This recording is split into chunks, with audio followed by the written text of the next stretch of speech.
તો નમસ્કાર ખેડૂત મિત્રો, આજે આપણે 13/8/2025 અને હમણાં આ 3-4 દિવસથી તબિયત બરાબર ન હોવાથી આપણે વિડીયો નહોતો બનાવી શક્યા ને ખૂબ મોટો થ્રિપ્સનો કથીરીનો એટેક હાલ્યો જાય છે કપાસની અંદર, મગફળીની અંદર. જે કપાસની બાજુમાં જે મગફળી છે એ કપાસમાં વધારે એટેક, જેણે પાણી નથી આપ્યું, જે આપણે પિયત આપવાની વાત થઈ હતી પહેલાં કે ભાઈ પિયત આપી દેજો, અને જેણે નથી આપ્યા એને વધારે એટેક, લાલ પાન થઈ જવા, આવા ઘણા બધા પ્રશ્ન આવ્યા. કોઈ પણ કંપનીની દવા ગમે એટલા મોંઘા પંપ છાંટવાથી નહીં 3-4 દિવસમાં ફરીવાર એટલો એટેક. તો અત્યારે મેં એક માર્કિંગ કર્યું છે, અને જે પણ દવા છાંટતા હોય ખેડૂતો, તો પાન એક જાતના પ્લાસ્ટિકના હોય એ ટાઈપના થઈ ગયેલા છે અત્યારે હાલમાં. તમે મોંઘી દવા વાપરતા હોય કે સસ્તી વાપરતા હોય એનાથી મતલબ નથી, પણ પાનની અંદર ફરજિયાત આવી કોઈ સારી કંપનીનું એક સ્ટીકર 2-3 ml જેવું ઉમેરી દો તો એનું રિઝલ્ટ 100% વધતું હોય છે. તો જે આ આપણે સ્ટીકરની વાત કરી એનો અહીં ડેમો આપણે કરવાનો છે અત્યારે હાલમાં, કે ભાઈ તો અત્યારે હાલમાં જે આપણે ડેમો કરવા જઈ રહ્યા છીએ, અહીંયા પાણીના આપણે જે બૂંદ કર્યા છે, જે અને પાનની ઉપર પણ બૂંદ કર્યા છે, તો આ જે બૂંદ છે એની અંદર આપણે આ કંપની જે છે એનું સ્ટીકર, એની અંદર એક હળી બોળી અને આપણે એનો ડેમો કરવાના છે બધાની નજરની સામે, કે ભાઈ આપણે આ જે વસ્તુ વાપરવાના છે, જે મોંઘી દવા તમે વાપરો છો એની અંદર આ રીતનું આપણે એક બૂંદ અડાડશું.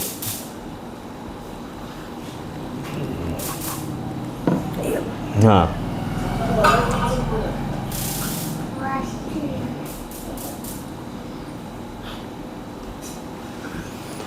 આનું કામ શું છે એ તમે ખાલી જુઓ.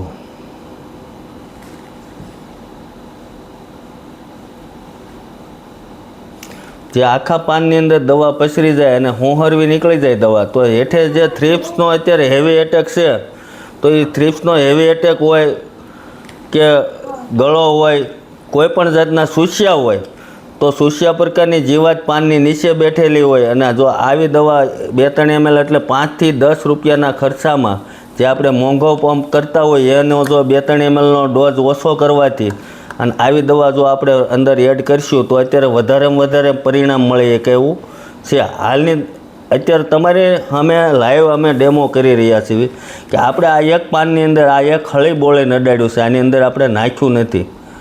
આ બીજા પાનની અંદર આ જે ભર્યું રહ્યું છે, આયા જે બીજા મોતિયા ભર્યા રહ્યા છે, આ રીતનું પાનની ઉપરથી પાણી દળીને નીચે ઉતરી જતું હોય. જ્યારે આપણે દવાનો વપરાશ કરતા હોય અને વરસાદ આવી જાય કે થોડું ઝેરું આવી જાય તો આપણને ઘણું બધું પરિણામ ન મળતું હોય.